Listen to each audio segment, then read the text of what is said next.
Time to explore அமெரிக்காவோட independence day celebration. இவங்க ஏன் இண்டிபெண்டன்ஸ் டே செலிப்ரேட் பண்ணுறாங்க, அதோட வரலாறு என்ன அப்படிங்கிறதையும் சேர்த்து பார்க்கலாம். சிம்பிளாக வாங்க. நம்ம நியூ ஜெர்சியில் எக்ஸ்சேஞ்ச் பிளேஸ் அப்படிங்கிற இடத்துல இருக்கிறோம். நம்ம முன்னாடி பார்த்துட்டு இருக்கிறது நியூயார்க் ஸ்கைலைன் வியூ. இதை மன்ஹாட்டன் வியூ அப்படின்னு சொல்லுவாங்க. இங்கேருந்து தான் நம்ம செலிப்ரேஷன் பார்க்க போகிறோம். செலிப்ரேஷன் ஸ்டார்ட் பண்ணிட்டாங்க. அட்டகாசமாக இருக்குல்ல, செம்ம. இங்கே செலிப்ரேஷன் எல்லாம் ஃபயர் ஒர்க்ஸ் தான் அதிகமாக இருக்கும். ஃபயர் ஒர்க்ஸோட சில இடங்களில் பரேட் நடக்கும். சில பிளேசஸில் வந்து ஸ்பீச்சஸ் கொடுப்பாங்க. அப்புறம் ஃபேமிலி கேதரிங் அந்த மாதிரி தான் வந்து இவங்களோட செலிப்ரேஷன் இருக்கும். நம்ம ஊர் மாதிரி கொடியேற்றுறது, சாக்லேட் கொடுக்குறது இந்த மாதிரி இருக்காது. இங்கே கிட்டத்தட்ட நம்ம தீபாவளி செலிப்ரேட் பண்ணுற மாதிரி தான், ஃபுல் ஃபயர் ஒர்க்ஸ். நம்ம பார்த்துட்டு இருக்கிறது அமெரிக்காலே ரொம்ப ஃபேமஸான ஃபயர் ஒர்க்ஸு. ஏன்னா இந்த ஃபயர் ஒர்க்ஸ் தான் மன்ஹாட்டன் நியூயார்க் சிட்டி வியூவோட நடக்கிற ஃபயர் ஒர்க்ஸு. அது இல்லாமல் WTC முன்னாடி நடக்கிற ஃபயர் ஒர்க்ஸு. இப்போ நீங்கள் பார்த்தீங்கன்னா தெரியும், பின்னாடி ரொம்ப உயரமாக ஒரு பில்டிங் இருக்கு இல்லையா, அந்த பில்டிங் தான் WTC அப்படிங்கிற பில்டிங், வேர்ல்டு ட்ரேட் சென்டர், உலக வர்த்தக மையம். இந்த பில்டிங் பக்கத்தில் தான் ட்வின் டவர்னு சொல்லப்பட்ட அமெரிக்காவோட ரெட்டை கோபுரம் இருந்தது. அந்த ரெட்டை கோபுரம் தான் 2001 நடந்த தாக்குதலில் மொத்தமாக செஞ்சு போச்சு. அதுக்காக தான் இந்த வேர்ல்ட் ட்ரேட் சென்டரை கன்ஸ்ட்ரக்ட் பண்ணியிருக்காங்க. ட்வின் டவர் இருந்த இடத்த மொத்தமையும் அதோட நினைவு சின்னமாகவே இப்போ நமக்கு சைடில் தெரிகிற பில்டிங் வந்து இந்த ரிவருக்குள்ளே இருக்குது. இந்த ரிவர் தான் ஹட்சன் ரிவர் அப்படின்னு சொல்கிறது. நியூயார்க் சிட்டியவும் நியூ ஜெர்சிங்கிற ஸ்டேட்டையும் பிரிக்குது இந்த ரிவர் தான். இந்த சைடில் தெரிகிற பில்டிங் வந்து இப்போ தெரியுதுங்க இல்லையா, இந்த சைடில் இருக்கிற பில்டிங்கும் வந்து அந்த ரிவருக்குள்ளே தான் இருக்குது. இது வந்து ஹயாட் அப்படிங்கிற ஹோட்டல். அதர் சைடில் பார்த்தது வந்து அப்பார்ட்மெண்ட் மாதிரி ரெசிடென்ட் பில்டிங் தான். இப்போ நம்ம நின்று பார்க்குற பிளேஸ் வந்து போர்டு வாக் அப்படின்னு சொல்லுவாங்க. இந்த போர்டு வாக் நடைபாதை அப்படிங்கிறது மாதிரி, இது வந்து ஃபுல்லாக இந்த ரிவரை ஒட்டியே ஃபுல்லாக நடந்து போகிற மாதிரி போட்டிருப்பாங்க. ஒரு 5-6 கிலோமீட்டருக்கு மேலேயே இருக்கும் இந்த வாக்கு. இது ஃபுல்லாகவே மக்கள் நின்று பார்த்துட்டு இருப்பாங்க. இங்கே நிற்கிறாங்க இல்லையா, இதே மாதிரி தான் ஃபுல்லாக அந்த போர்டு வாக் ஃபுல்லாகவே மக்கள் நின்று பார்த்துட்டு இருப்பாங்க. இவங்க ஏன் சுதந்திர தினம் கொண்டாடுறாங்கன்னா, இவங்களும் இந்தியா மாதிரியே பிரிட்டிஷோட ஆட்சி கீழே தான் இருந்திருக்காங்க. சுமார் 250 வருஷத்துக்கு முன்னாடி, எக்ஸாக்டாக சொல்லணும்னா 248 வருஷம். இவங்க சுதந்திரம் வாங்கி 248 வருஷம் ஆச்சு. வாங்கின்னு சொல்கிறத விட இவங்க சுதந்திரத்தை அவங்களே எடுத்துக்கிட்டாங்க, அப்படிதான் சொல்லணும். நம்ம இந்தியாவில் முன்னோர்கள் பலவிதமான போராட்டங்களை முன்னெடுத்து அதன் விளைவாக சுதந்திரத்தை பிரிட்டிஷ்லேருந்து வாங்கினாங்க. ஆனால் இவங்க சுதந்திரத்தை இவங்களே அறிவிச்சுக்கிட்டாங்க. 1776 ஜூலை 4 அந்த நாள் தான் இங்கே இருந்த முன்னோடிகளாக இருந்த ரெவல்யூஷனரி லீடர்ஸ் அவங்க சுதந்திரத்தை அவங்களே அனௌன்ஸ் பண்ணியிருக்காங்க.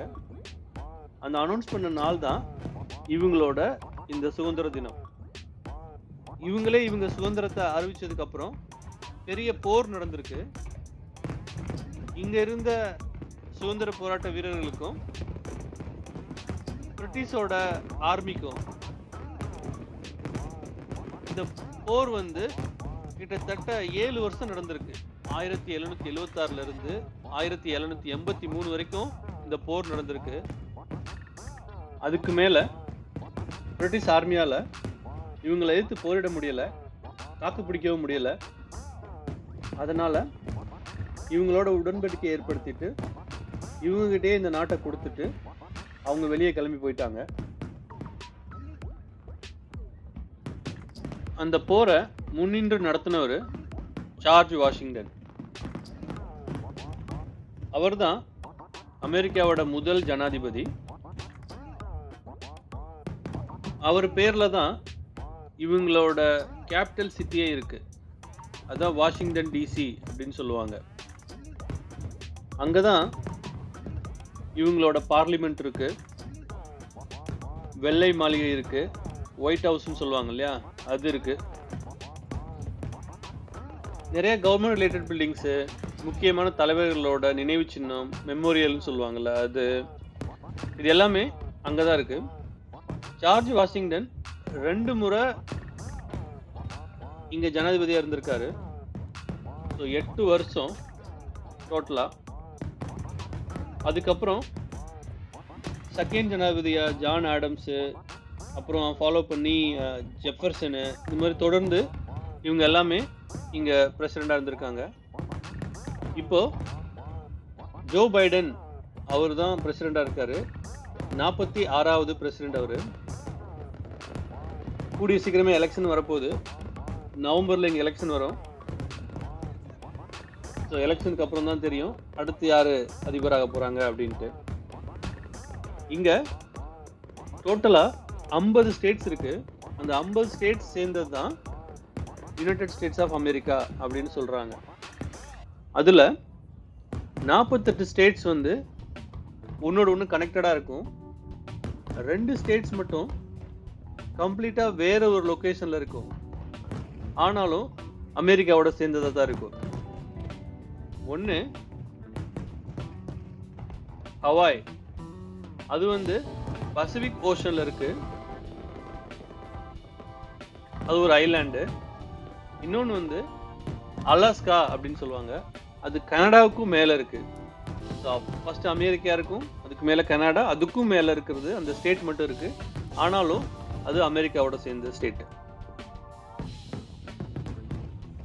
ஃபயர்வொர்க்ஸோட கடைசி க்ளோசிங் டைம் வந்துடுச்சு, சீக்கிரமே முடிய போகுது. இந்த ஃபயர்வொர்க்ஸ் தொடர்ந்து 20 நிமிஷம் வானத்தை நோக்கி வெடிச்சுக்கிட்டே இருக்கும். இப்போ பாருங்க, 2 ஃபயர்வொர்க்ஸ் தெரியுதுங்களா?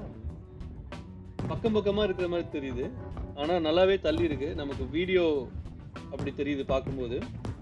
ஸோ இந்த மாதிரி